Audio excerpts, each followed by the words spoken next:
All right, so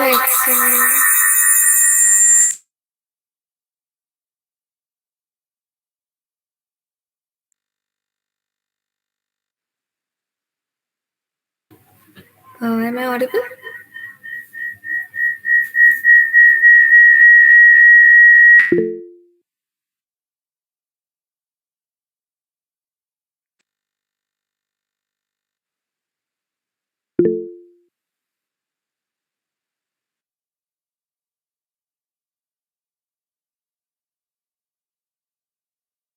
Okay, you can start off with the event.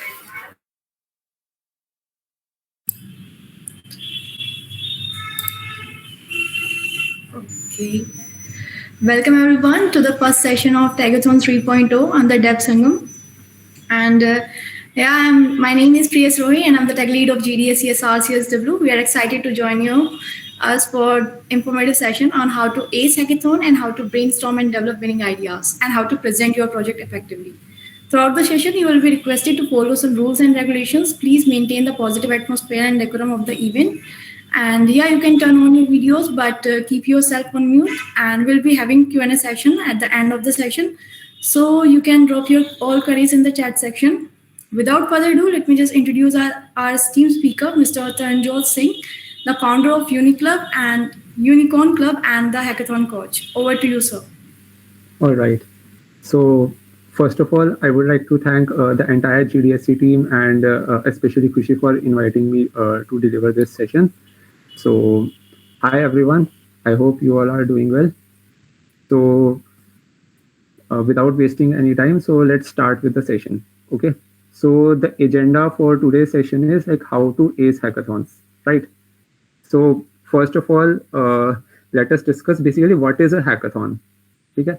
So hackathon basically एक hacking competition नहीं होता है, ठीक है. So hackathon like from my perspective is like building a startup in a day. So like as in a startup, you like discover some idea, form a team, and build some business model. Then start its implementation. Then after that, do market research, and then perform some reiterations as well.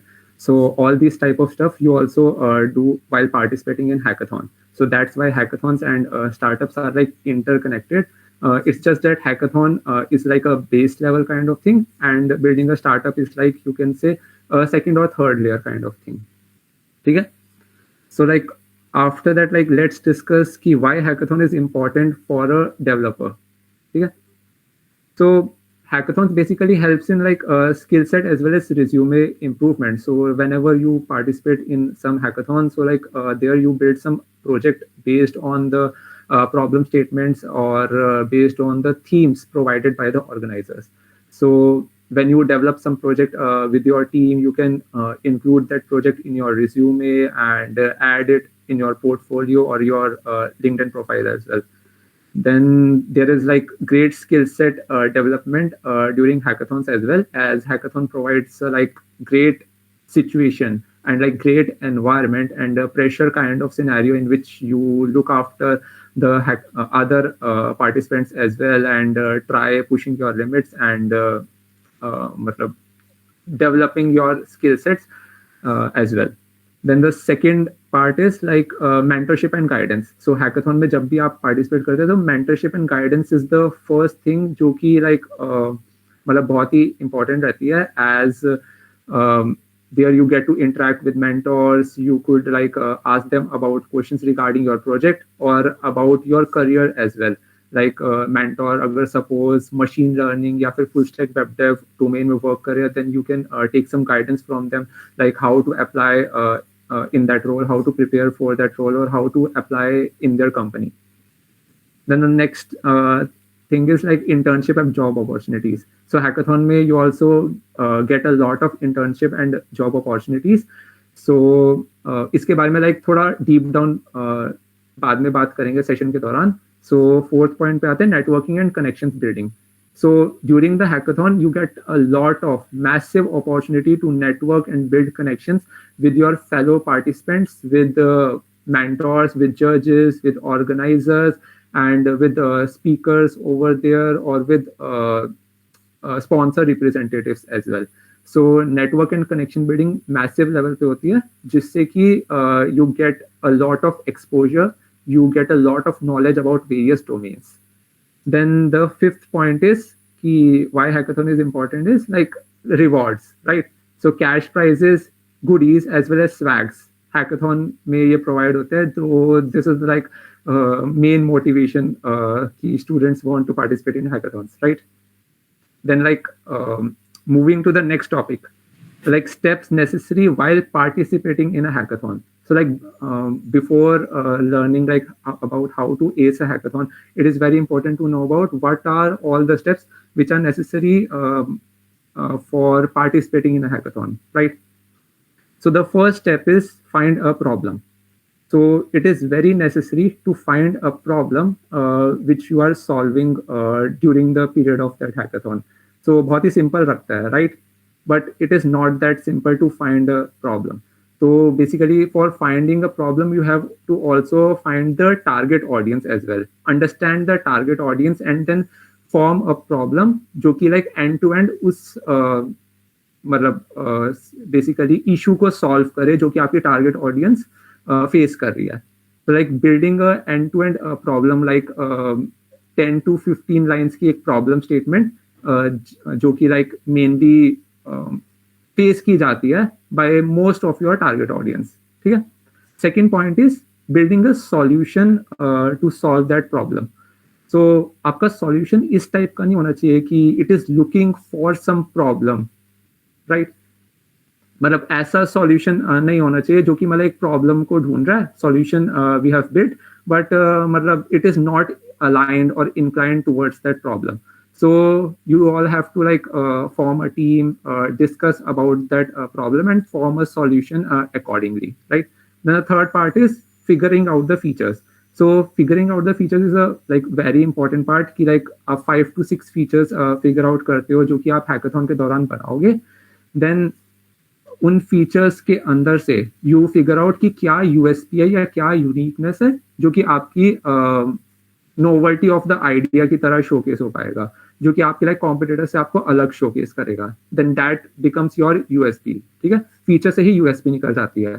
तो recalling, first one is figuring out the problem, then solution, third one is features and fourth one is USP, ठीक है. Fifth आ जाता है solid business model form करना. तो like जो भी idea आप प्रिपेयर कर रहे हैं, इट इज वेरी इंपॉर्टेंट कि एक सॉलिड बिजनेस मॉडल उसे बैक करे. Like suppose you are building some software, तो उस सॉफ्टवेयर में there will be some server, तो सर्वर की कॉस्ट आएगी. There will be some database जो कि उससे कनेक्ट होगा, सो डेटाबेस कॉस्ट आएगी. अब सर्वर और डेटाबेस कॉस्ट को मैनेज करने के लिए there should be a solid business model, ताकि आपका ऑपरेशंस कभी हॉल्ट ना हो.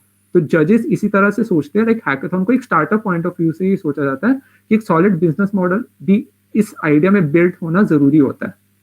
मतलब थोड़ा एनजीओ काइंड ऑफ थिंक नहीं हो सकती कि नॉन गवर्नमेंट ऑर्गेनाइजेशन है and there is not going to be any business model in our idea. तो इसलिए एक सॉलिड बिजनेस मॉडल आपके आइडिया को बैक करना चाहिए. एटलीस्ट 2 to 3 रिवेन्यू स्ट्रीम्स होने चाहिए, ठीक है. एडसेंस को हटा के revenue streams, right guys. Then the sixth part is like brainstorming about your vision और फ्यूचर स्कोप, ठीक है.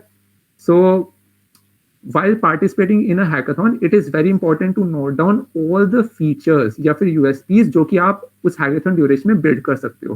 पर ऐसे कुछ तो features होंगे, कुछ तो USPs होंगे जो आप hackathon duration में build नहीं कर पाओगे, तो आप उन्हें रखते हो अपने future scope या vision वाली bucket में. तो जब भी आपका जजेस के साथ या मेंटर्स के साथ इंटरेक्शन होता है पिचिंग राउंड के दौरान या फिर मेंटरिंग राउंड के दौरान, तो आप उन्हें ये बताते हो कि these are all the features या फिर ये पार्ट्स हैं जो कि हम हैकाथॉन के दौरान बिल्ड कर लेंगे. एंड इसमें कुछ कुछ ये पार्ट्स हैं जो कि लाइक थोड़े से ज्यादा एक्सटेंसिव है, थोड़े से ज्यादा कॉम्प्लेक्स है, and we need more time to build these features और पॉइंट्स. तो इसलिए हम ये आफ्टर द हैकाथॉन बिल्ड कर रहे होंगे. बट यू विल शोकेस कि आपने जो कॉम्प्लेक्स फीचर्स है उनके रिगार्डिंग रिसर्च किया है कि लाइक उन कॉम्प्लेक्स फीचर्स को आप किस तरह से बिल्ड करोगे after the hackathon. So that becomes your future scope और vision. Then the next point come is starting the implementation part.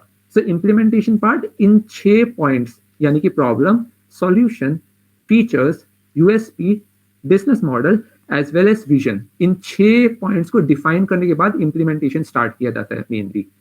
तो मेनली एज अ मेंटर या एज अ जज I have seen in a lot of hackathons कि बहुत सारी teams in 6 points को define करने से पहले या इन 6 पॉइंट्स को समझने से पहले ही इम्प्लीमेंटेशन स्टार्ट कर देते हैं। तो इससे होता ही है कि during one of the mentoring rounds या during the final pitching round जब जजेस या इवेल्युएटर्स उनसे पूछते हैं कि प्रॉब्लम अच्छी तरह से बता दो या सॉल्यूशन बता दो या फीचर्स बता दो, यूएसपी बता दो, बिजनेस मॉडल बता दो या विजन बता दो, तो मेनली वो किसी ना किसी पॉइंट में अटक जाते हैं। और उस पॉइंट में अटकने की वजह से ही जो इतनी मेहनत करी होती है from the beginning of the hackathon वो वेस्ट हो जाती है कई बार। तो इट इज वेरी इंपॉर्टेंट कि इन 6 पॉइंट्स को पहले से ही हैकाथॉन के स्टार्टिंग के ही 1 से 2 घंटे में डिफाइन कर लिया जाए, ताकि उसके बाद पूरा फोकस फिर इम्प्लीमेंटेशन पे रह सकता है। इम्प्लीमेंटेशन के लिए फर्स्ट ऑफ ऑल आपको टेक स्टैक डिफाइन करना होता है कि आपकी जो टीम है उसमें क्या क्या स्किल सेट है। सपोज आपकी टीम के एक मेंबर को फ्रंट एंड वेब डेव आता है, दूसरे मेंबर को बैक एंड वेब डेव आता है, थर्ड मेंबर को सपोज मशीन लर्निंग आता है, फोर्थ मेंबर को सपोज वेब 3 आता है, फिफ्थ मेंबर को सपोज डिजाइनिंग आती है, सिक्स मेंबर अगर है तो सपोज वो रिसर्च के लिए है। तो इस तरह से आप जैसे रोल्स डिफाइन कर देते हो कि किसको क्या टेक स्टैक आता है एंड क्या रोल उसका होगा इन द हैकाथॉन। सो उसके हिसाब से आप इम्प्लीमेंटेशन स्टार्ट करते हो, उसके हिसाब से आप फीचर्स डिवाइड करते हो कि suppose there is log in या साइन अप पेज, तो आपने सबसे पहले वो फ्रंट एंड वाले पर्सन को असाइन कर दिया कि आप log in sign up page का जो फ्रंट एंड पार्ट है वो बिल्ड कर लो। देन आपने बैक एंड वाले को असाइन कर दिया कि साइड बाय साइड उसका बैक एंड वाला पार्ट डेवलप कर दो कि एपीआईज बना दो, साइन अप वाली, लॉग इन वाली, ओटीपी वैलिडेशन वाली, राइट। तो इस तरह से रोल डिस्ट्रीब्यूशन भी रहता है जो कि इम्प्लीमेंटेशन पार्ट में इंक्लूड हो जाता है। तो 8th पॉइंट अब इसके बाद हमारे पास आ जाता है कि doing primary as well as secondary research and market analysis. ठीक है, तो अब पहले तो ये देखते हैं कि प्राइमरी रिसर्च होता क्या है। So primary research means going to your target audience and asking them about the problem that they are facing. ठीक है, एंड देन सेकेंडरी रिसर्च का मतलब होता है कि going to the same target audience and asking them about the solution जो कि उस प्रॉब्लम को सॉल्व करने के लिए वो देखना चाहेंगे, क्या सॉल्यूशन वो देखना चाहेंगे, दैट सेकेंडरी रिसर्च। ठीक है, तो प्राइमरी रिसर्च और सेकेंडरी रिसर्च बहुत ही एक इंपॉर्टेंट पॉइंट ऐड करती है आपकी पिचिंग के दौरान। सो लाइक जब आप पिच कर रहे होते हैं तो आप नंबर्स का यूज करते हैं, राइट, कि इतने इतने परसेंट लोग फेस करते हैं इस प्रॉब्लम को, so that's why we are building XYZ solution. So जब आप पिच कर रहे होते हैं, so it is very important कि आप ये नंबर मेंशन करें कि आपने ये प्राइमरी रिसर्च करी है, इतने लोगों के पास जाके आपने ये डेटा कलेक्ट किया कि इतने परसेंट लोग, सपोज X% लोग इस पर्टिकुलर प्रॉब्लम को फेस कर रहे हैं, and then why is the feature of this particular problem या why is the solution of this particular problem। so इस तरह से आप अपनी पिच में इन चीजों को इंक्लूड करते हैं कि आपने क्या प्राइमरी रिसर्च करी, क्या सेकेंडरी रिसर्च करी, या फिर क्या मार्केट एनालिसिस किया अपने कॉम्पिटिटर्स के बारे में। So these are the 8 points जो कि नेसेसरी है एक हैकाथॉन में पार्टिसिपेट करने के लिए from a beginners point of view. ठीक है, ऑलराइट, एनी डाउट्स गाइस? अभी तक किसी को अभी तक कोई डाउट है तो ऑलराइट, देन अब 4th सेगमेंट की तरफ मूव करते हैं, that is how to win a hackathon. तो अब तक हमने समझ लिया कि भाई हैकाथॉन है क्या, सेकंड हमने ये समझ लिया कि डेवलपर्स के लिए हैकाथॉन क्यों नेसेसरी है, थर्ड हमने ये समझ लिया कि बिगनर्स के लिए हैकाथॉन में पार्टिसिपेट किस तरह से किया जा सकता है, ये 8 पॉइंट्स जो समझे। ठीक है, नेक्स्ट अब हमारे पास आ जाते हैं कि हैकाथॉन को जीता किस तरह से जा सकता है, how to win a hackathon. तो फर्स्ट पॉइंट इसके अंदर आ जाता है कि पिच के थ्रू। ठीक है, अब शार्क टैंक में क्या होता है, हम सब शार्क टैंक देखते हैं, राइट। शार्क टैंक में इट्स मेनली 90% अबाउट पिच होता है। ठीक है, बिजनेस के बारे में भी होता है, पर अगर आपका बिजनेस वीक भी है तो भी आप पिच के थ्रू, अपनी अच्छी पिचिंग स्किल्स के थ्रू उसे कवर अप कर सकते हो। शार्क टैंक में हमने बहुत बार ये सुना होगा अनुपम मित्तल सर को कहते हुए कि best product always doesn't wins, right. उस प्रोडक्ट को, जो भी आपके पास प्रोडक्ट है, आप उसे किस तरह से पिच करते हो, किस तरह से पेश करते हो, दैट्स द मेन थिंग जो कि मैटर करती है। तो पिचिंग में बेसिकली इट्स वेरी इंपॉर्टेंट कि आप सबसे पहले प्रॉब्लम डिफाइन करो कि दिस इज द प्रॉब्लम, और पिचिंग में नंबर्स का यूज करना बहुत ज्यादा जरूरी होता है। सपोज अगर आपका प्रॉब्लम स्टेटमेंट है ग्लोबल वार्मिंग के रिगार्डिंग, तो अगर आप इस तरह से स्टार्ट करोगे कि दुनिया में ग्लोबल वार्मिंग बहुत ज्यादा बढ़ गया है, आइसबर्ग्स मेल्ट हो रहे हैं, पॉल्यूशन बढ़ रहा है, टेम्परेचर राइज हो रहा है, तो इंटरेस्ट नहीं आएगा, राइट।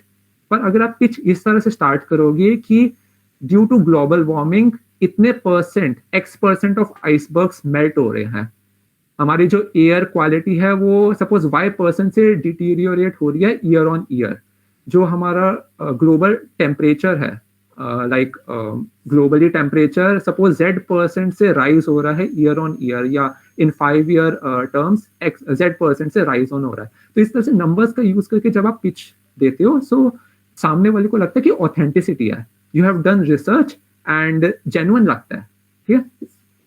सेकेंड पॉइंट आ जाती है इम्प्लीमेंटेशन। सो हैकाथॉन इम्प्लीमेंटेशन से भी जीता जाता है, ठीक है। सो इम्प्लीमेंटेशन मेनली बहुत सारी टीम्स ये करती है कि इम्प्लीमेंटेशन पार्ट को कई बार नेग्लेक्ट किया जाता है टीम्स के द्वारा, कि वो बहुत ही कम इम्प्लीमेंटेशन कर लेते हैं हैकाथॉन के दौरान, मस्ती कर लेते हैं, या फिर मतलब इम्प्लीमेंटेशन पे उतना ज़्यादा फोकस नहीं रहता, तो इस वजह से वो फाइनल प्रेजेंटेशन राउंड तक तो पहुंच जाते हैं कई बार, पर फाइनल प्रेजेंटेशन राउंड में फिर एलिमिनेट कर दिए जाते हैं because of lack of implementation. Implementation means कि सपोज 24 आवर्स का हैकाथॉन है, तो 24 आवर्स के दौरान 80% of your project should be completed, जो कि आप प्रेजेंट कर रहे हो, ठीक है। 100% एक्सपेक्ट नहीं किया जाता, 80% एक्सपेक्ट किया जाता है कि by the time you are giving your final presentation or final pitch, at least 80% you are able to showcase it to the judges or to the evaluators, ठीक है। थर्ड पॉइंट अब आ जाता है इसके अंदर UI और UX, ठीक है। अब हम सब ने ये लाइन सुनी है, जो दिखता है वही बिकता है, राइट। तो अब आपका प्रोजेक्ट दिखता किस तरह से है, तो वो बहुत ज्यादा डिपेंड करता है, मतलब you can say first impression के लिए। First impression is the last impression, ये भी हमने सुना है, तो इसलिए UI UX पार्ट बहुत ज्यादा इंपॉर्टेंट है। अगर आपके प्रोजेक्ट में लॉगिन पेज मतलब बिना किसी डिजाइन के स्टार्ट हो रहा है, या आपका जो डैशबोर्ड है बिना किसी डिजाइन के शुरू हो रहा है, सिर्फ उसमें आपने HTML टैग्स यूज कर रखे, कोई CSS नहीं है, या फिर React.js यूज कर रहा है पर उसमें कोई स्ट्रक्चरिंग, कोई CSS नहीं लगी हुई, कोई डिजाइनिंग, कोई एनिमेशन नहीं है, तो मतलब एक नेगेटिव इम्पैक्ट तो जाता है इवैल्यूएटर्स के माइंड में, ठीक है। तो UI UX इंपॉर्टेंट है। फोर्थ पॉइंट आ जाता है कि हैकाथॉन को जीता कैसे जाए, USP के through, unique selling proposition. So mainly most of the time I have seen कि जजेस या इवैल्यूएटर्स जो होते हैं, ये डेफिनेटली फाइनल पिचिंग राउंड या मेंटरिंग राउंड में पूछते हैं कि आप यूनिक क्या कर रहे हो, राइट। तो अगर लाइक कोई एग्जिस्टिंग चीज है, you are doing that same thing, तो कोई पॉइंट नहीं बनता ना, आपने कुछ न्यू नहीं किया। तो इट इज वेरी इंपॉर्टेंट कि लाइक थोड़ा यूनिकनेस लेके आओ, ठीक है। एटलीस्ट 1 या 2 यूनिक फीचर्स इंप्लीमेंट करो अपने प्रोजेक्ट में, ताकि आप ये बता पाओ अपनी पिचिंग के दौरान कि दीज आर 1, 2 और 3 यूनिक फीचर्स जो कि मैंने रिसर्च करी है कि ऐसा अभी करेंटली किसी और प्रोडक्ट या सॉफ्टवेयर में नहीं है, एंड ये मैंने अपने प्रोजेक्ट में डाला है। सो इस तरह से आप एक तरह से भरोसा जीत लेते हो इवैल्यूएटर्स का, एंड मार्क्स अच्छे मिलते हैं बेसिकली। तो मतलब जिन भी पिचेस में मैंने सुनी है एज मेंटोर और एज जज, तो USP मेनली एक की रहता है जिससे कि मतलब मार्क्स अच्छे मिल जाते हैं बेसिकली, ठीक है। नेक्स्ट अब बात करते हैं पॉइंट की कि कुछ एक्स्ट्रा एफर्ट जो कि आप डाल सकते हो हैकाथॉन में एक्सेल करने के लिए। तो अब हमने ये तो जान लिया कि हैकाथॉन जीता किस तरह से जा सकता है, ठीक है। पर अब ये 4 चीजें अगर हर कोई कर लेगा तो हम कैसे जीतेंगे, राइट। हमें कुछ एक्स्ट्रा करना होगा ना, कुछ एक्स्ट्रा एफर्ट, कुछ ब्राउनी पॉइंट्स जीतने के लिए मेहनत, ठीक है। तब उसके बारे में 3 पॉइंट्स डिस्कस करते हैं जो मैंने भी एक्चुअली यूज किया हुआ अपनी हैकाथॉन पार्टिसिपेशन जर्नी में। So by the way I have participated in 15+ hackathons, have won 6 out of them, and smart India hackathon 2022 जीता था मैंने, and then after that smart India hackathon 2023 में मेंटरिंग भी करी थी। देन मतलब 8 हैकाथॉन्स में मेंटर किया, 3 हैकाथॉन्स में जज किया, एंड 3 हैकाथॉन्स ऑर्गेनाइज किया। सो इस एक्सपीरियंस से आई एम टेलिंग कि कुछ ब्राउनी पॉइंट्स लेने के लिए ये 3 पॉइंट्स बता देता हूँ। फर्स्ट पॉइंट इज जो कि मैंने भी यूज किया कि circulating a Google form to get real survey data, ठीक है। तो मैं एक बार स्टोरी से स्टार्ट करता हूँ। So during smart India hackathon 2022 हमारा प्रॉब्लम स्टेटमेंट जिसमें आई वाज वर्किंग वाज कि फिटनेस को इम्प्रूव करना थ्रू एन एंड्रॉयड एप्लीकेशन जिसमें जिम, योगा और कार्डियो एक्सरसाइजेस हम रेकमेंड कर रहे हैं, and machine learning model recommend कर रहे हैं बेसिकली वो exercises based on users BMI, based on users personality and lifestyle, ठीक है। एज वेल एज डाइट भी रेकमेंड कर रहे हैं, एंड पोस्टर डिटेक्शन मॉडल भी है उस आइडिया में।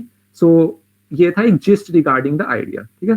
तो हमने किया ये था कि हमने एक टाइप फॉर्म बनाया था, टाइप फॉर्म का लिंक हमने सर्कुलेट किया था in all the WhatsApp groups we were part of, and then उससे अप्रोक्सीमेटली 350 हमारे पास रियल रिस्पॉन्सेज आए थे।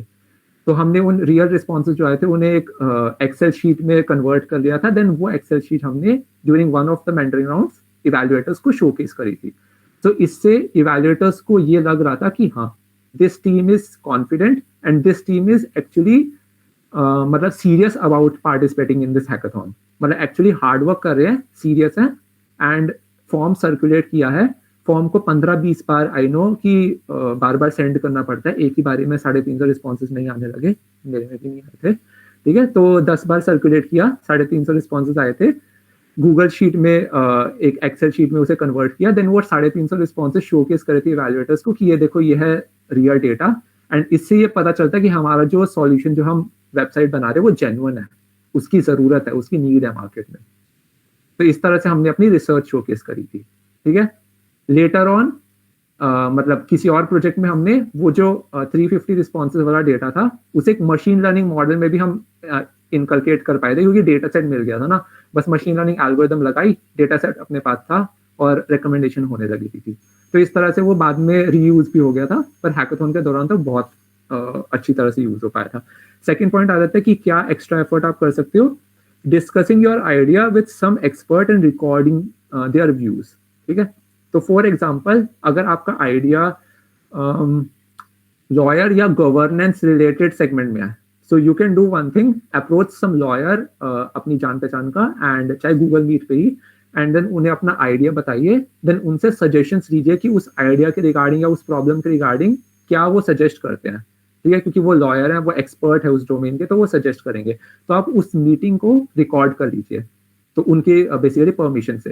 एंड देन उस रिकॉर्डिंग को आप शोकेस कर सकते हैं टू द इवैल्यूएटर्स. हमने एक एक्सपर्ट को अप्रोच किया, उस एक्सपर्ट को हमने प्रॉब्लम बताई, देन उनसे सॉल्यूशन मांगा, एंड उस सॉल्यूशन को हम इंप्लीमेंट करें अपने प्रोडक्ट या सॉफ्टवेयर में. सो इससे ये पता चलता है कि मतलब आपने मार्केट रिसर्च करी, आपने एक एक्सपर्ट को रीच आउट किया, एंड मतलब आपने प्रॉब्लम के डीप में जाके उसका सॉल्यूशन निकालने की कोशिश करी है. ठीक है, थर्ड एस्पेक्ट आ जाता है कि discussing your idea with some random people during the hackathon and recording their views. ठीक है, कि हैकाथॉन के दौरान you can do one thing कि अपने आइडिया को या अपने प्रोजेक्ट को you can discuss with some faculty coordinators और with some organizers as well. कि ऑर्गेनाइजर्स के पास गए, अपना आइडिया बताया, एंड मतलब सामने से वीडियो रिकॉर्ड करा आपका एक फेलो टीममेट, ताकि मतलब आपको एक जैसे हैकाथॉन के दौरान ही एक आपने रियल सर्वे कंडक्ट कर लिया वीडियो फॉर्म में, तो वो भी आप शोकेस कर सकते हो to one of the mentors during mentoring round. तो इन 3 पॉइंट से बेसिकली हो जाता है कि आपकी रिसर्च शोकेस होती है. ठीक है, ब्राउनी पॉइंट्स कैसे मिल सकते हैं, रिसर्च शोकेस करके. ब्राउनी पॉइंट्स कैसे मिल सकते हैं, अपनी विलिंगनेस टू लर्न या फिर willingness to put hard work showcase करके. ब्राउनी पॉइंट्स कैसे मिल सकते हैं, जेन्युइन इंटरेस्ट शो करके कि you are passionate about participating and winning this hackathon, and इसलिए आप एफर्ट तो डाल रहे हो. बहुत सारी टीम्स ऐसी होंगी हैकाथॉन में जो एफर्ट ही नहीं डाल रही होंगी. सो इट इज वेरी इंपॉर्टेंट कि आप मतलब अपना एफर्ट शोकेस करो bye at least one of these 3 points, ताकि कुछ ब्राउनी पॉइंट्स मिल पाए, कुछ रिसर्च शोकेस हो पाए. ठीक है, नेक्स्ट पॉइंट जो कि मैं डिस्कस करना चाहूंगा विल बी कि हैकाथॉन एक ग्रेट अपॉर्चुनिटी प्रोवाइड करे to upskill yourself during hackathons duration. ठीक है, अब इससे एक स्टोरी से स्टार्ट करते हैं. ठीक है, सो स्मार्ट इंडिया हैकाथॉन 2022 के दौरान I only new front end web dev, that is HTML, CSS, JavaScript and React.js. पर मेरी टीम की रिक्वायरमेंट क्या थी, एक बैक एंड वेब डेवलपर की. So during the course of the hackathon मैंने बैक एंड वेब डेव यानी Node.js और Express.js से server banana and MongoDB database से उसे कनेक्ट करना और APIs करना यानी CRUD ऑपरेशंस परफॉर्म करना, ये हैकाथॉन के दौरान मैंने YouTube से और Google से सीखा था. ठीक है, तो हैकाथॉन बेसिकली एक ऐसा एनवायरनमेंट आपको प्रोवाइड करती है जिसमें कि आपको जो आता है आप वो इम्प्लीमेंट कर सकते हो अपने प्रोजेक्ट में, पर आपको जो स्किल से नहीं भी आता वो आप साथ ही साथ लर्न कर सकते हो. अब पॉइंट ये आता है कि आप क्यों लर्न करोगे हैकाथॉन के दौरान. जब आप हैकाथॉन के दौरान थोड़ा सर घुमा के आसपास देखोगे ना, सो यू विल सी कि बहुत सारी टीम्स एफर्ट डाल रही है, हर कोई कुछ ना कुछ कोड कर रहा है, हर कोई मतलब मेहनत कर रहा है. ठीक है, तो आपको दिख रहा होगा कि यार हर कोई काम कर रहा है, हर कोई प्रोजेक्ट बनाने में लगा हुआ है, तो यार मैं भी कर लेता हूँ, तो मुझे पीछे नहीं रहना किसी से. तो वही जो चीज है ना, FOMO, fear of missing out, उसके चलते मेनली जो लोग मतलब घर पे भी लाइक आलस करते हैं स्किल सेट डेवलपमेंट के रिगार्डिंग, वो हैकाथॉन में जाके न्यू स्किल सेट सीखने में आसानी होती है, क्योंकि एक प्रेशर सिचुएशन जो होती है आसपास टीम्स को देख के भी मोटिवेशन आ जाता है, न्यू स्किल सेट सीखा जा सकता है उसमें, एंड आसान रहता है बेसिकली। तो मतलब मैंने जो पर्सनली इंटरेक्ट भी किया बहुत सारी टीम्स के साथ पहले, तो मैंने बहुत ज़्यादा देखा कि टीम्स नया स्किल सेट आसानी से सीख लेते हैं हैकाथॉन के दौरान as compared to learning it solo at home. ठीक है, नेक्स्ट अब आ जाता है 7th पॉइंट की amazing internship opportunities by sponsor representatives. तो जैसे आप इसमें डीप डाउन थोड़ा डिस्कस कर सकते हैं कि हैकाथॉन के दौरान ना मोस्ट ऑफ द टाइम ऐसा हो सकता है कि आपको इंटर्नशिप या जॉब अपॉर्चुनिटीज मिल सकती है from one of the sponsor representatives as well. ठीक है, कैसे मिल सकती है? Through networking, through connection building. अब if you are going to a hackathon and आप सिर्फ 100% ऑफ द टाइम कोडिंग करने में लगे हो लैपटॉप के सामने, कोई नेटवर्किंग नहीं करी, कोई कनेक्शंस नहीं बिल्ड किया, किसी से बात नहीं करी, ना मेंटोर से बात करी, ना बाद में जजेस से इंटरेक्ट किया, ना फेलो पार्टिसिपेंट से बात करी, ना ऑर्गेनाइजर से डिस्कस कुछ किया, तो कैसे इंटर्नशिप या जॉब अपॉर्चुनिटी मिलेगी? राइट, कैसे रेफरल मिलेगा, कैसे प्री प्लेसमेंट इंटरव्यू मिलेगा, है ना? हैकाथॉन में जाते हो तो 90% ऑफ द टाइम कोडिंग में दो, पर 10% of the time like at least final presentation होने के बाद आप you can go to the जजेस, you can go to the mentors, you can go to the organizers or some speakers, or you can also go to the sponsor representatives जो आए होते हैं, like suppose DevRel आए हैं, suppose chief product officer आया, you can go to them, you can discuss with them about their product or services they offer, you can discuss with them about some internship opportunities उनकी company में, उनके firm में, you can also ask them कि अगर वो referral आपको दे पाए, you can also tell them about your skill set. तो इस तरह से डिस्कस करने से, नेटवर्क बिल्ड करने से, कनेक्शंस बिल्ड करने से इंटर्नशिप और जॉब अपॉर्चुनिटीज बहुत ज़्यादा आसानी से मिल जाती है। मैंने पर्सनली देखा है कि हैकाथॉन में लोगों को इंटर्नशिप अपॉर्चुनिटीज या इवन जॉब अपॉर्चुनिटीज ग्रैब करते हुए, तो मतलब लाइक डायरेक्टली ऐसा नहीं है कि जॉब ऑफर हो जाती है, पर प्री प्लेसमेंट इंटरव्यू तो आसानी से मिल जाता है कि अगर आप उन स्पॉन्सर रिप्रेजेंटेटिव्स के पास जाके अच्छी तरह से नेटवर्क करो, अच्छी तरह से डिस्कस करो, अपने स्किल सेट शोकेस करो, उनसे उनके प्रोडक्ट सर्विसेज के बारे में पूछो, एंड मतलब ओवरऑल मतलब अपना you can say knowledge showcase करो। तो यही चीज़ है। 8th पॉइंट अभी आ जाता है कि after the hackathon you can also convert your hackathon idea into a startup.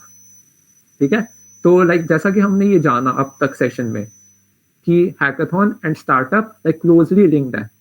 तो लाइक हैकाथॉन अगर बेस लेवल पे है, then startup is like 4th to 5th level of that hackathon. ठीक है, तो लाइक अपने हैकाथॉन आइडिया को उस टीम के साथ जुड़े रह के you can also convert it into a startup as well. ठीक है, तो इसके बारे में डीप डाउन डिस्कस नहीं करेंगे। नेक्स्ट एक मतलब 9th पॉइंट जो कि मैंने मतलब कुछ नोट्स जो बनाए थे उसमें मेंशन किया है कि सम कंपनी स्पेसिफिक हैकाथॉन्स भी ऑर्गेनाइज होते हैं। ठीक है, जो कि मतलब बहुत ही फेमस है, जहां से इंटर्नशिप या जॉब अपॉर्चुनिटीज मिल जाती है। दैट इज फ्लिपकार्ट ग्रेड है, Google girl hackathon, Microsoft fixathon, Myntra hacker ramp and Uber का हैशटैग। ठीक है, तो these are some of the like company specific hackathons जो कि मतलब बहुत ही मतलब वाइडली स्टूडेंट्स पार्टिसिपेट करते हैं।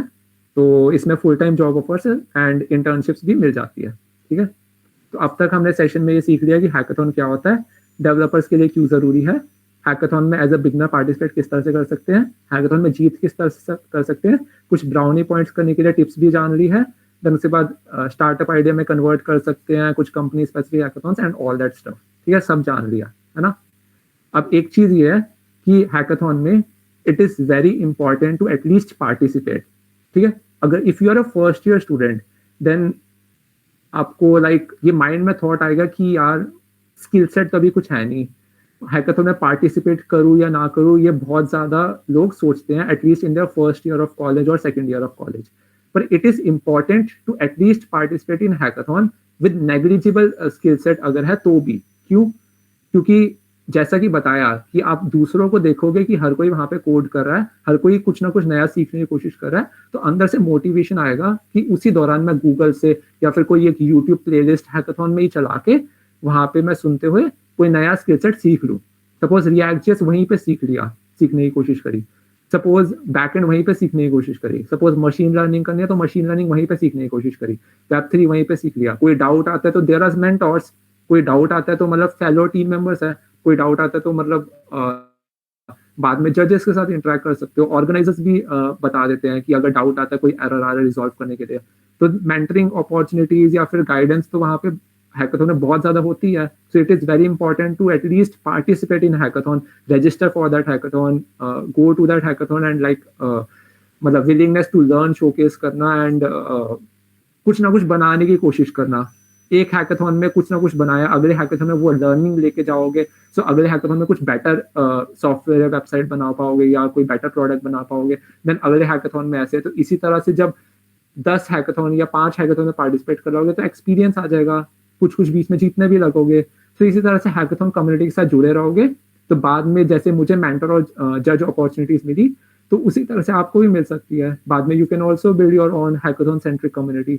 सो like there are massive opportunities. Start नहीं करोगे तो किस तरह से फर्दर लिंक्स मिलेगा, है ना. फर्स्ट लिंक मिलेगा तभी तो सेकंड की तरफ प्रोसीड करोगे, सेकंड लिंक तक पहुंचोगे तभी तो थर्ड लिंक मिलेगा. वहां पे इस तरह से कनेक्शंस और नेटवर्किंग में यही होता है. ठीक है, तो यही था जो कि मैंने कुछ पॉइंट्स नोट डाउन करे थे. तो मतलब any questions like from the audience, like we can basically start with the Q&A part. अगर आप सबके क्वेश्चंस रेडी है तो I would like to like answer the questions. तो चैट बॉक्स में there is a question Anusha का कि sir what is the basic skill set one should possess to actively participate in a hackathon. Okay, so basic skill set. So Anusha, from my point of view, basic skill set होता है एक beginner के लिए कि at least एक presentation बनानी आना, PPT बनानी आना, राइट. तो पीपीटी बनानी हमने स्कूल टाइम में सीख रखी होती है ना. तो इसलिए हैकाथॉन में पार्टिसिपेट करने का कोई बेसिक स्किल सेट रिक्वायर्ड नहीं होता. तो मतलब इम्प्लीमेंटेशन पार्ट आई नो कि नेसेसरी होता है. हैकाथॉन में जाके लाइक सपोज आपको सिर्फ HTML CSS ही आता है, तो हैकाथॉन में जाके पार्टिसिपेट करके यू कैन ट्राई कि जावास्क्रिप्ट सीख लूंगा इस हैकाथॉन में. हैकाथॉन के बाद आप जावास्क्रिप्ट स्किल्स को अपने पॉलिश कर सकते हो. Then in the second hackathon you can try कि यार HTML CSS जावास्क्रिप्ट आ गया, अब React.js सीख लेता हूँ नेक्स्ट हैकाथॉन में. या फिर HTML CSS जावास्क्रिप्ट आ गया, अब जैसे सर्वर से या डेटाबेस से कनेक्ट करके देख लेता हूँ, थोड़ा डायनामिसिटी आ जाएगी. या फिर हैकाथॉन में फर्स्ट हैकाथॉन में पार्टिसिपेट कर लिया, सेकंड में ट्राई करें कि थोड़ा डिजाइन और इम्प्रूव कर ले अपनी वेबसाइट का. तो इस तरह से अलग अलग चीजें आप हैकाथॉन में पार्टिसिपेट करके उस दौरान ही सीख सकते हो. तो basic skill set as such कोई होता नहीं है. इट्स जस्ट दैट कि किसी एक टीम मेंबर को बस पावर पॉइंट प्रेजेंटेशन बनानी आनी चाहिए, ताकि आप एक पिच डेक बना लो और जैसे problem solution, features, USP, business model, future scope, vision, ये सब चीजें मेंशन कर दो उस पीपीटी में. एंड उस पीपीटी को बस पिच कर दो in front of the mentors, evaluators और जजेस. ठीक है, तो यही बेसिक स्किल सेट है यार, पावर पॉइंट प्रेजेंटेशन बनाना आना. उसके अलावा बाकी सब चीजें आप हैकाथॉन के दौरान ही सीख सकते हो, मेंटर्स के साथ या बाकी सबके साथ इंटरेक्ट करके. ठीक है, नेक्स्ट क्वेश्चन की तरफ प्रोसीड करते हैं. देव का क्वेश्चन था, what are the main factors that need to be concerned while selecting any idea like scalability, effectiveness, etc. Okay, good question. तो while selecting any idea क्या चीजें या क्या फैक्टर्स पे कंसर्न होना चाहिए. तो while selecting any idea, first of all उस आइडिया की स्केलेबिलिटी की तरफ नहीं देखते हैं. फर्स्ट ऑफ ऑल जैसे वही है कि प्रॉब्लम की तरफ देखते हैं. ठीक है, तो एक बार प्रॉब्लम पता चल गई कि भाई क्या है, देन उसके बाद सॉल्यूशन के बारे में सोचते हैं. ठीक है, सॉल्यूशन पता चल गया, अब उस प्रॉब्लम का क्या हो सकता है, देन स्केलेबिलिटी की तरफ देखते हैं. ठीक है, थर्ड पॉइंट स्केलेबिलिटी की तरफ देखते हैं कि एक सॉल्यूशन पता चल गया, देन अब स्केलेबिलिटी देखे कि ये भाई कितना ज्यादा स्केल हो सकता है. ठीक है, अब हैकाथॉन और स्टार्टअप में थोड़ा सा डिफरेंस ये होता है कि स्टार्टअप में स्केलेबिलिटी ज्यादा देखी जाती है कि भाई नीश ना हो जाए ज्यादा, पर हैकाथॉन में अगर आप नीश सेगमेंट में भी बना रहे होते हो कुछ, लाइक स्केलेबिलिटी का ध्यान ना देते हुए, तो भी वैलिड रहता है. ठीक है, क्योंकि स्टार्टअप में मेनली हम सब ने शार्क टैंक में देखा ही है कि भाई ज्यादा नीश हो जाए तो भी इन्वेस्टिंग नहीं मिलती है ना, फंडिंग नहीं मिलती है, और ज्यादा वाइड हो जाए तो भी कहते हैं कि भाई आपका फोकस नहीं है ना. तो इसलिए हैकाथॉन में ऐसा नहीं होता है. ठीक है, प्रॉब्लम सोचो, सॉल्यूशन उसके अराउंड बिल्ड करो, स्केलेबिलिटी के बारे में ना सोचो. इफेक्टिवनेस जरूरी रहती है, पर ठीक है, सॉल्यूशन की इफेक्टिवनेस नेसेसरी रहती है देव, कि मतलब करंट स्टैंडर्ड्स के हिसाब से वो कितना इफेक्टिव है. ठीक है, इफेक्टिवनेस आप मतलब कॉम्पिटिटर्स के साथ कंपेयर करके भी इफेक्टिवनेस ढूंढ सकते हो. कि like suppose there is some XYZ competitor है, तो अगर आपने उस कॉम्पिटिटर के बारे में रिसर्च कर लिया तो आपको ये पता चल जाएगा कि भाई उसमें क्या फ्लॉज हैं और मतलब उसके क्या पॉजिटिव पॉइंट्स हैं। तो उनके जो फ्लॉज है उस कॉम्पिटिटर के, आप अगर उन फ्लॉज को ठीक कर दो तो वो आपकी यूएसपी हो जाएगी या वो आपका एक फीचर हो जाएगा, राइट। तो यूएसपी या फिर इफेक्टिवनेस इस तरह से भी ढूंढी जा सकती है। नेक्स्ट क्वेश्चन अब आ जाता है कि माया का कि sir what is the difference between a techathon and hackathon. Okay, so techathon और हैकाथॉन में कोई डिफरेंस नहीं होता बेसिकली, ठीक है। हैकाथॉन के अंदर भी आपको टैग करना होता है और टैकाथॉन के अंदर भी आपको हैक करना होता है। हैक का मतलब आपको मतलब डेवलप करना होता है या कोड करना होता है। तो मतलब एज सच कोई डिफरेंस नहीं होता। सी, आइडियाथॉन और हैकाथॉन में डिफरेंस होता है कि आइडियाथॉन में आपको सिर्फ लाइक आइडिया प्रेजेंट करना होता है, इम्प्लीमेंटेशन नहीं करनी होती है। हैकाथॉन में आपको आइडिया प्लस इम्प्लीमेंटेशन बोथ करना होता है। टैकाथॉन और आइडियाथॉन सेम रहते हैं, ठीक है, कोई डिफरेंस नहीं है। नेक्स्ट आ जाता है सोनाली का question, sir I don't enjoy doing web dev, can go with app development using Flutter. या श्योर सोनाली, मतलब वेब डेव एक फील्ड है, ऐप डेव एक फील्ड है, iOS डेव भी आजकल एक बहुत ही पॉपुलर फील्ड हो गई है, ML है, साइबर सिक्योरिटी है, डेटा साइंस है, Web3 है, इतनी सारी फील्ड्स है। जिस भी फील्ड में आपको लाइक इंटरेस्ट आता है, जो भी फील्ड में मतलब करने में मजा आता है एंड प्रोजेक्ट बिल्ड कर सकते हो, तो लाइक उसे परस्यू करना चाहिए। तो like definitely app dev pursue कर सकते हो यूजिंग फ्लटर। तो उसके रिगार्डिंग आप जैसे यूट्यूब प्लेलिस्ट सर्च कर सकते हो या गूगल पे सर्च कर सकते हो या फिर यूडमी में कोई अच्छा कोर्स है, कोर्सेरा में अगर सपोज कोई अच्छा कोर्स है तो उसके थ्रू प्रोसीड कर सकते हो। तो कोई भी टेक स्टैक सीखना है तो उसका मेनली पता क्या रहता है, 3 to 4 months तो उस टेक स्टैक को सीखने में, and during that time frame at least 3 to 4 learning based projects बना लो। चाहे वो 1 से 2 क्लोन ही बना लो यूट्यूब से, और उसके बाद चाहे 2 से 3 एक्स्ट्रा प्रोजेक्ट्स बना लो जो कि उस स्किल सेट को हमने सीखते हुए बना लिए, ठीक है। 4 मंथ्स के बाद ऐसा करो कि भाई इंटर्नशिप्स अप्लाई करना स्टार्ट कर सकते हो, ठीक है। 4 मंथ्स में आपने जैसे 4 से 5 प्रोजेक्ट बना दिए ना, लर्निंग बेस्ड प्रोजेक्ट, अब इंटर्नशिप में अप्लाई करना स्टार्ट करो, चाहे 5,000 स्टाइपेंड वाली या 10,000 स्टाइपेंड वाली इंटर्नशिप। धीरे धीरे इंटर्नशिप्स करते करते आप लाइक अच्छी जगह प्लेस हो सकते हो। सो मेरा एक फ्रेंड है एंड्रॉयड डेव में, सो उन्होंने ऐसे ही किया था, 4 मंथ्स लर्निंग के लिए दिए, लर्निंग बेस्ड प्रोजेक्ट बनाए, देन आफ्टर दैट एक इंटर्नशिप में अप्लाई किया, एक इंटर्नशिप लाइक करी 2 से 3 महीने के लिए, उसके खत्म होने के बाद दूसरी इंटर्नशिप करी, सेकंड इंटर्नशिप खत्म होने के बाद थर्ड करी, थर्ड खत्म होने के बाद फोर्थ करी, देन अब आज एकदम अच्छी जगह प्लेस्ड है वो, ठीक है। तो इस तरह से लाइक एक साइकिल बनती जाती है। नेक्स्ट क्वेश्चन अब आता है हमारे पास शुभम का, sir for beginner who have not participated in any hackathon before, what can be the easiest project one can submit. Okay, तो for a beginner, so I think as such कोई ऐसा project नहीं होता जो कि कोई बिगनर सबमिट कर पाए, क्योंकि अगर ऐसा कोई प्रोजेक्ट होता तो हर बिगनर वही कर रहा होता, राइट। तो अगर कोई ऐसा प्रोजेक्ट होता है जो कि भाई मतलब किसी बिगनर को करना चाहिए हैकाथॉन में पार्टिसिपेट करते हुए, तो हर कोई कर रहा होगा। बहुत सारे मतलब 70% of the hackathon participants beginners ही होते हैं, ओनली 30% आउट ऑफ देम होते हैं जो कि जिन्हें 3 to 4 या 5 हैकाथॉन्स का एक्सपीरियंस होता है ऑफ पार्टिसिपेटिंग, ठीक है। तो ऐसा कोई इजीएस्ट प्रोजेक्ट नहीं होता।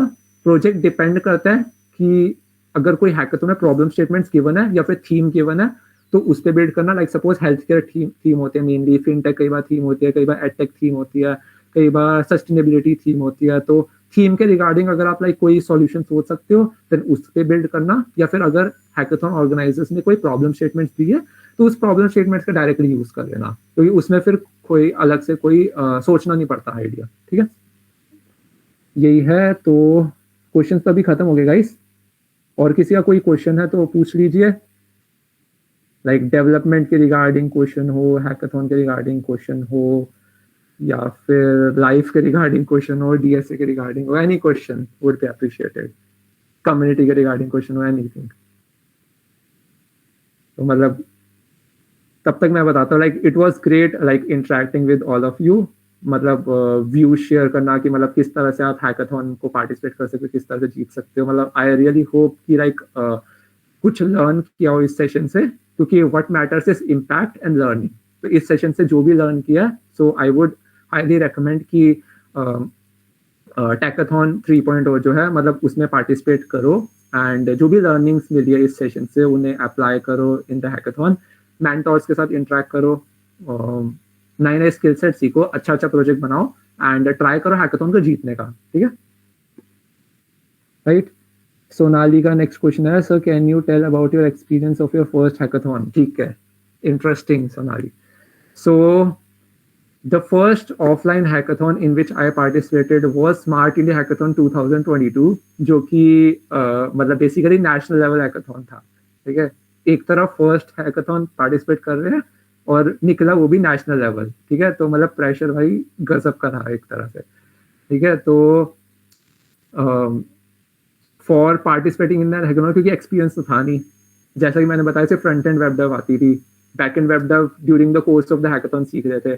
सो हैकाथॉन में जाने से पहले कुछ सीनियर्स से, कुछ मतलब जो कंपनीज में काम कर रहे थे सीनियर्स, उनके साथ गूगल मीट में सेशंस करे, जिसमें कि हमने एटलीस्ट मुझे याद है मैंने 5 से 6 बार पिच किया अपने आइडिया को in front of the seniors.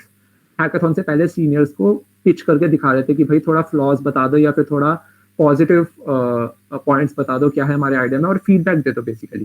तो इसलिए 5 से 6 बार उन्हें पिच किया. एंड देन टीम के साथ ब्रेनस्टॉर्मिंग सेशंस होते थे, आइडिया को इम्प्रूव करना, देन नोट डाउन करना कि किसका क्या रोल या रिस्पॉन्सिबिलिटी रहेगा, कौन क्या फीचर डेवलप कर रहा होगा, कौन क्या रिसर्च कर रहा होगा. एंड एक पूरा वर्क फ्लो बना लेते थे कि इस टाइम फ्रेम में ये चीज़ कर रहे होंगे, क्योंकि हैकाथॉन में 2 से 3 कई बार मेंटरिंग राउंड्स होते हैं. तो हर एक मेंटरिंग राउंड में कितना शोकेस करना है और किस तरह से शोकेस करना है, लाइक कौन प्रेजेंट करेगा, कौन पिच करेगा, वो सब भी स्ट्रेटेजिक थिंकिंग करनी होती है. तो वो सब भी कर रहे थे. ठीक है, तो बेसिकली यही है कि बहुत ही एक मतलब मज़ा आ रहा था. तो इसलिए दैट्स व्हाई आई रिकमेंड कि एक हैकाथॉन में पार्टिसिपेट करो, इतना इंटरेस्ट और इतना मज़ा आने लगेगा कि आप करते जाओगे आगे. सो स्मार्ट इंडिया हैकाथॉन में पार्टिसिपेट करने के बाद ही मैंने फिर और हैकाथॉन में पार्टिसिपेट करना स्टार्ट किया. फिर जीतने का समझ भी आने लगा कि क्या चीज़ कर सकते हैं जीतने के लिए. जैसे कि मैंने कुछ ब्राउनी पॉइंट शेयर करे, वो मैंने कुछ हैकाथॉन में यूज़ भी करे थे. ठीक है, तो उसके बाद लाइक मेंटर और जज अपॉर्चुनिटीज अपने आप ही मिलने लगी. कैसे मिलने लगी? नेटवर्क और कनेक्शन से. ठीक है, लोगों ने लाइक हैकाथॉन में मुझे पार्टिसिपेट करते हुए देखा, जीतते हुए देखा, तो मतलब ऑटोमेटिकली लिंक्डइन से ही अप्रोच आने लगा कि मेंटर या जज कर दो या फिर एक स्पीकर सेशन दे दो. ठीक है, तो वही चीज़ है यार, मतलब कनेक्ट हो जाती है सब चीज़ें. नेक्स्ट देव का क्वेश्चन है, as what will be the average presentation duration we need to prepare और present, as if in hackathon they don't mention any details about it. या Dev, it is actually great question. So average presentation duration रहती है not more than 10 minutes. ठीक है, 10 minutes से अगर ज़्यादा हो जाती है आपकी प्रेजेंटेशन, तो ऐसा हो जाता है कि जो जजेस या इवैल्यूएटर्स है वो बोर हो जाते हैं. ठीक है, उनका एक्चुअली इंटरेस्ट लूज होना स्टार्ट हो जाता है. तो मैंने ये लाइक बहुत बार देखा कि 10 मिनट से ज़्यादा ना करो तो बेटर है. और बहुत सारी टीम्स ऐसे होते हैं कि 10 मिनट से एक्सीड कर जाती है ना चाहते हुए भी. ऐसा क्यों? ठीक है, ऐसा क्यों? क्योंकि उन्होंने प्रैक्टिस नहीं की होती पिचिंग की. जब आप ऑन द स्पॉट पिच करते हो ना, एकदम रॉ पिचिंग, तो आपकी 10 मिनट से ज़्यादा हमेशा चली जाएगी. क्योंकि आप अगर प्रॉब्लम बता रहे हो, सॉल्यूशन बता रहे हो, फीचर्स बता रहे हो, यूएसपी बता रहे हो, बिजनेस मॉडल बता रहे हो, देन फ्यूचर्स को विजन बता रहे हो, देन टेक स्टैक बता रहे हो, देन अपनी टीम के रोल्स बता रहे हो, देन इम्प्लीमेंटेशन शोकेस कर रहे हो, इतना सब करने में 10 मिनट तो निकल जाएंगे. तो 10 मिनट के अंदर अंदर करने के लिए आप ये कर सकते हो कि 2 से 3 बार प्रैक्टिस करो with in your team members कि कौन पिच कर रहा है और किस तरह से पिच कर रहा है. ठीक है, क्योंकि प्रैक्टिस करना नेसेसरी है. क्योंकि जैसा कि मैंने बताया कि पिचिंग में नंबर्स मेंशन करना जरूरी रहता है कि तो नंबर्स मेंशन करने के लिए आपको नंबर्स को याद भी रखना पड़ेगा और नंबर्स को कहाँ पे फिट करना है. प्रॉब्लम पार्ट में नंबर्स को किस तरह से प्रेजेंट करना है एंड सॉल्यूशन पार्ट में किस तरह से प्रेजेंट करना है, किस तरह से पिच करना है, वो भी एक इंपॉर्टेंट चीज आती है. तो 2 से 3 बार प्रैक्टिस करो, तब जाके फ्लुएंसी आती है. तब जाके जब आप फाइनल प्रेजेंटेशन राउंड में बोल रहे होगे, पिच करोगे, तो बीच में अटकोगे नहीं, एकदम मतलब फ्लुएंसी के साथ आपकी पिच जाएगी एंड मोस्ट प्रोबेबली 10 मिनट्स के अंदर खत्म हो जाएगी. पर अगर कोई हैकाथॉन ऑर्गेनाइजर्स बताते हैं कि आपको स्पेसिफिक लाइक 6 to 7 मिनट्स या 8 मिनट्स देने हैं, तो आपको उस टाइम फ्रेम के अंदर ही करना होगा. ठीक है, एवरेज मैं बता रहा हूँ कि 10 मिनट्स रहता है. ठीक है, 10 मिनट से ज़्यादा नहीं. नेक्स्ट सुयश का क्वेश्चन आया, sir what if during the hackathon we could not complete the project, only prototype will work. तो सुयश बेसिकली हैकाथॉन के दौरान मतलब जो 70 to 80% प्रोजेक्ट बना होता है ना, उसे एक्चुअली प्रोटोटाइप ही कहते हैं. ठीक है, जब कोई आपका सॉफ्टवेयर या प्रोडक्ट 100% बिल्ड हो जाता है, तब मतलब उससे आप एक तरह से प्रोजेक्ट कह सकते हो. राइट, जब तक आपका कोई प्रोजेक्ट 100% बिल्ड नहीं हो जाता, तब तक वो प्रोटोटाइप ही है. तो आपको 70 to 80% प्रोटोटाइप ही शोकेस करना होता है हैकाथॉन में, ठीक है? क्योंकि हैकाथॉन में एक्चुअली 24 आवर्स का हैकाथॉन है, तो 24 आवर्स ड्यूरेशन 100% कंप्लीट करना मुश्किल रहता है। 36 आवर्स का हैकाथॉन है, तो उसमें भी 36 आवर्स में कुछ ना कुछ फीचर्स रह जाते हैं, ठीक है? तो इसलिए 70 to 80% कंप्लीटनेस ही नेसेसरी होती है, एंड वही प्रोटोटाइप एक्चुअली होता है। देव का नेक्स्ट क्वेश्चन है, is there any language barrier during presentation? नहीं Dev, there is no language barrier during presentation. So if you are comfortable in pitching in English, तो आप इंग्लिश में पिच कर सकते हैं। अगर आप हिंदी में पिच करना चाहते हैं तो आप हिंदी में पिच कर सकते हैं। अगर आप लाइक इंग्लिश और हिंदी मिक्स में पिच करना चाहते हैं तो आप उसमें भी कर सकते हैं। जैसा कि आप देख रहे हैं कि मैं सेशन के दौरान बीच में इंग्लिश के साथ हिंदी भी साथ साथ यूज कर रहा हूँ। क्यों? इसलिए यूज कर रहा हूँ क्योंकि हिंदी में एक्चुअली ये होता है कि जब आप पिच करते हैं या स्पीक करते हैं तो सामने वाला जल्दी से ग्रैब कर पाता है कि आप क्या कहना चाहते हैं। पिचिंग में भी यही है कि जब आप पिच कर रहे होते हैं, अगर आप हिंदी में फ्लुएंट है, हिंदी में आपको कोई दिक्कत नहीं है, तो आप साथ में इंग्लिश का यूज करते हो, साथ में हिंदी में जब प्रेजेंट करते हैं तो सामने वाले जजेस या मेंटोर्स को वो पॉइंट एक्चुअली क्लियर हो जाता है जो कि आप बताना चाहते हैं, राइट? ऐसा ना हो कि आप इंग्लिश में पिच करने का ट्राई कर रहे हैं एंड बीच में कोई पॉइंट मिस कर जाओ या फिर गलत इंग्लिश बोल दो और उन्हें समझ ही ना आए कि भाई क्या फीचर है या क्या यूएसपी है, ठीक है? तो सामने वाले को समझ आए वो ज्यादा जरूरी है, ठीक है? आर्यन का नेक्स्ट क्वेश्चन है, what if we have so many things to tell yet being concise? I mean, from one hackathon I participated, I found I should not drop any point I put there. So how to tackle this? Okay. What if we have so many things to tell yet being concise? Okay. तो as I said कि बहुत सारी चीजें होती है यार hackathon में बताने के लिए। तो जैसे ये 8 पॉइंट्स मैंने मेंशन करे, तो इन 8 पॉइंट्स को आपको कंसाइज वे में ही बताना है कि लाइक प्रॉब्लम जब आप बता रहे हो तो 1 मिनट से ज्यादा एक्सीड ना करे ड्यूरिंग पिचिंग। जो सॉल्यूशन आप बता रहे हो वो भी 1 या 1.5 मिनट से ज्यादा एक्सीड ना करे। देन उसके बाद आप फीचर्स यूएसपी बता रहे हो वो अगेन कंबाइंड 1 मिनट, तो कितना हो गया? 3.5 मिनट्स हो गए इन 4 को मिला के। Then 30 seconds for business model, 4 minute हो गए। देन उसके बाद future scope vision, tech stack और अपनी टीम के वर्क की टीम मेंबर्स क्या क्या कर रहे हैं, वो अगर आपने 30 to 40 सेकेंड्स में कर दिया तो 4.5 मिनट्स और 4 मिनट्स 45 सेकेंड्स में आपका ये सब चीज़ें कवर हो जाएगी। देन उसके बाद आप 4 to 5 मिनट्स या 3 to 4 मिनट्स अपने इम्प्लीमेंटेशन पार्ट शोकेस करने में दिखा सकते हो या यूटिलाइज कर सकते हो। तो इस तरह से इस तरह से फॉर्मुलेट कर सकते हो, ठीक है? Next, any other questions guys? 8 PM हो गया है, किसी और के क्वेश्चंस नहीं है तो फिर रैप अप करेंगे सेशन को, है ना? तो आई वुड अर्ज एवरीवन कि अगर मतलब ये सेशन इंफॉर्मेटिव लगा तो अपने जो शेयर स्क्रीन का बटन है उसके लेफ्ट हैंड साइड में जो इमोजी वाला बटन है उस पर जोर से दबा के बताइए कि कितना अच्छा लगा सेशन, ठीक है? ये एक्चुअली मार्केटिंग स्कीम मैं अपने बाकी सेशन में भी यूज करता था, तो थोड़ा प्रमोशन भी हो जाता है गाइस, है ना? आई एम रियली ग्लैड कि मतलब कुछ सीखने को मिला।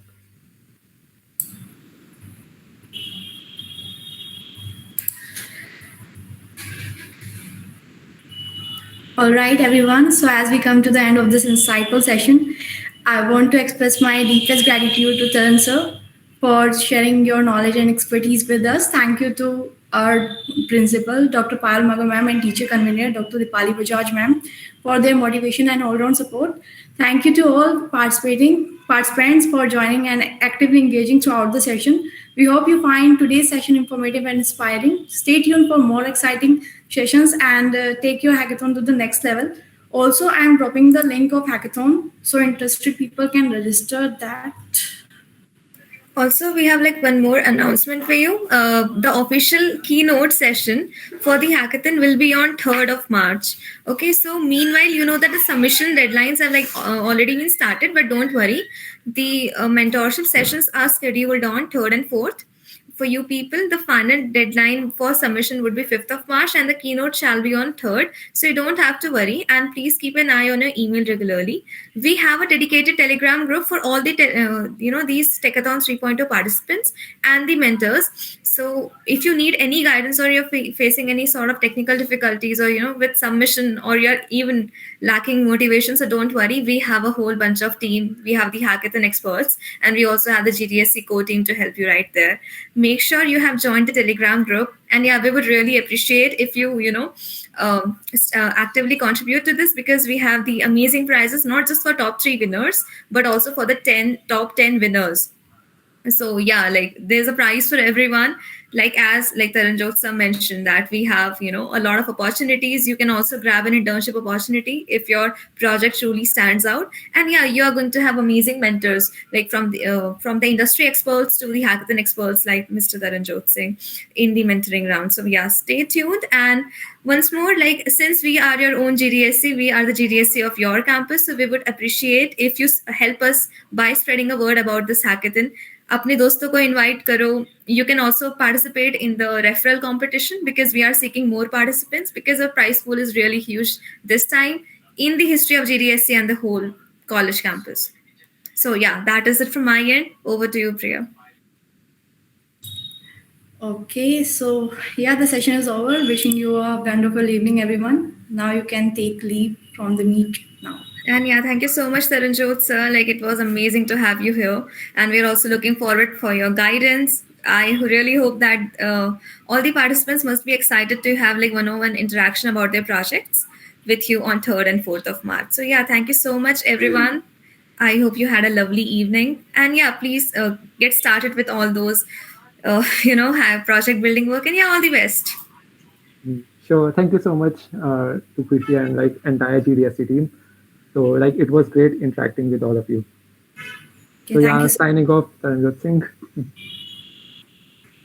So bye everyone.